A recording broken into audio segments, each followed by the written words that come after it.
About 3 years ago, I found a cabin buried deep in the Pacific Northwest.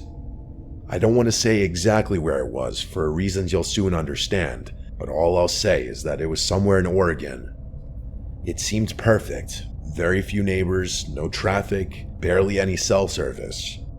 What really sold me on it, though, was the lack of noise. It was just me and the peace and quiet. For the first time in months, I thought I might actually feel safe. The cabin itself was small but cozy. To be fair, it was exactly what the listing had promised. You could tell it had been built to last, with thick wooden beams and a sturdy stone fireplace. It smelled like pine and old books when I first walked in. You know, that kind of earthy scent that's almost comforting. Think like one of those old cabin-style bed and breakfasts, for any of you who have gone skiing before. The nearest neighbor lived about a 10-minute walk down a narrow dirt path. I didn't meet her right away, though. For the first few days, I just soaked in the silence. I'd wake up to the sound of birds instead of sirens, and at night, the only thing I heard was the wind brushing through the trees.